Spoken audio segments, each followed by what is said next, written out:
السلام علیکم ناظرین، میں ہوں اشرف علی نسیم اور آپ دیکھ رہے ہیں لرننگ پوائنٹ یوٹیوب چینل۔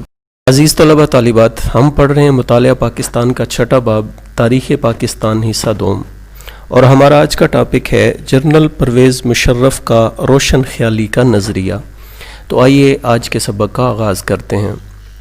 روشن خیالی ایک ایسی اصطلاح ہے جو سابق صدر پاکستان پرویز مشرف نے تشکیل دی تھی۔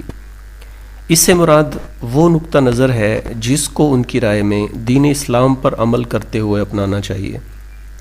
پرویز مشرف کا خیال تھا کہ مذہب کے بنیاد پرست طبقے کے برخلاف اعتدال پسندی کے ساتھ اسلام پر عمل کرنے کی ضرورت ہے، جس کو زیادہ تر جماعتوں کی حمایت حاصل ہے۔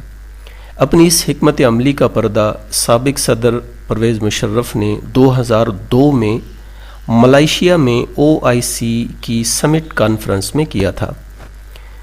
پرویز مشرف کی روشن خیالی کے بارے میں bbcurdu.com نے ایک رپورٹ شائع کی تھی۔ اس رپورٹ کے مطابق پاکستان کے صدر جنرل پرویز مشرف نے اپنے روشن خیال اعتدال پسند نظریے کے بارے میں ایک مضمون لکھا، جو امریکی اخبار واشنگٹن پوسٹ کے علاوہ بیشتر پاکستانی اخبارات میں بھی نمایاں طور پہ شائع کیا گیا۔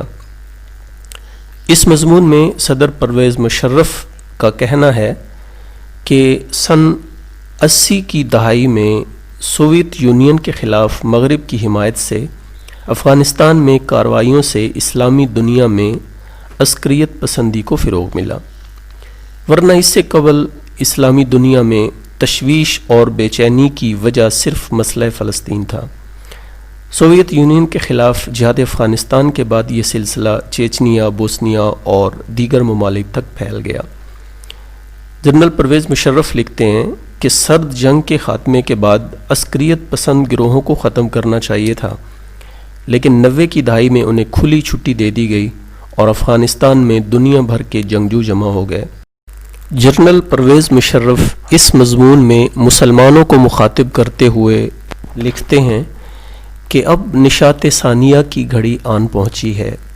یہ ایک حیات نو کا راستہ ہے جو روشن خیالی، غربت کے خاتمے اور عدل و انصاف کے مثالی نظام کے فروغ کی طرف جاتا ہے۔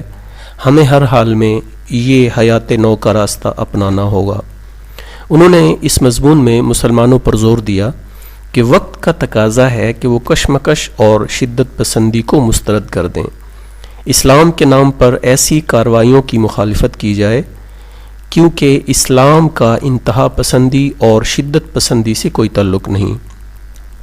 انہوں نے اس بات پر زور دیا کہ اسلامی ممالک کی تنظیم OIC یعنی آرگنائزیشن آف اسلامک کنٹریز کو فعال بنا کر اس کے ذریعے نئے راستے پر چلنے کو ممکن بنایا جا سکتا ہے، لیکن اس کے لیے تمام اسلامی ممالک کو آگے آنا ہوگا۔ عزیز طلبہ طالبات، جنرل پرویز مشرف پاکستان میں اپنے اس روشن خیالی کے نظریے کو کامیاب کروانے میں ناکام رہے، کیونکہ زیادہ تر عوام، دینی و مذہبی جماعتوں اور علماء کرام نے اس نظریہ کو یکسر مسترد کر دیا۔ روشن خیالی کے تحت اٹھائے گئے اقدامات کی وجہ سے جنرل پرویز مشرف سخت تنقید کا نشانہ بنے۔ جنرل پرویز مشرف نے اپنے اس روشن خیالی کے نظریہ کے تحت پاکستان میں کیا اقدامات اٹھائے؟ عزیز طلبہ طالبات، آئیے اب اس کے بارے میں مختصراً جانتے ہیں۔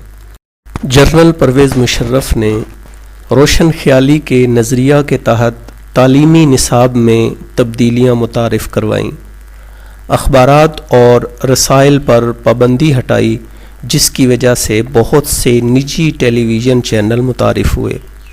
پاکستان کی تاریخ میں پہلی بار ایک خاتون ڈاکٹر شمشاد اختر کو اسٹیٹ بینک آف پاکستان کا گورنر بنایا گیا۔ حکومت نے ایئر فورس میں پہلی بار فلائنگ فائٹرز کی حیثیت سے خواتین کو شامل کیا۔ قومی اور صوبائی اسمبلیوں میں خواتین کی مخصوص نشستوں کے علاوہ ان کو جنرل نشستوں پر بھی انتخاب لڑنے کی اجازت دی گئی۔ خواتین کو بینکوں سے آسان شرائط پر بغیر کسی ضمانت کے چھوٹے قرضے دیے گئے۔ صوبہ پنجاب میں اہم شاہراہات یعنی بڑی سڑکوں پر خواتین کو ٹریفک وارڈن بھرتی کیا گیا، اور فوج میں خواتین کے لیے براہ راست کمیشن بھی رکھا گیا۔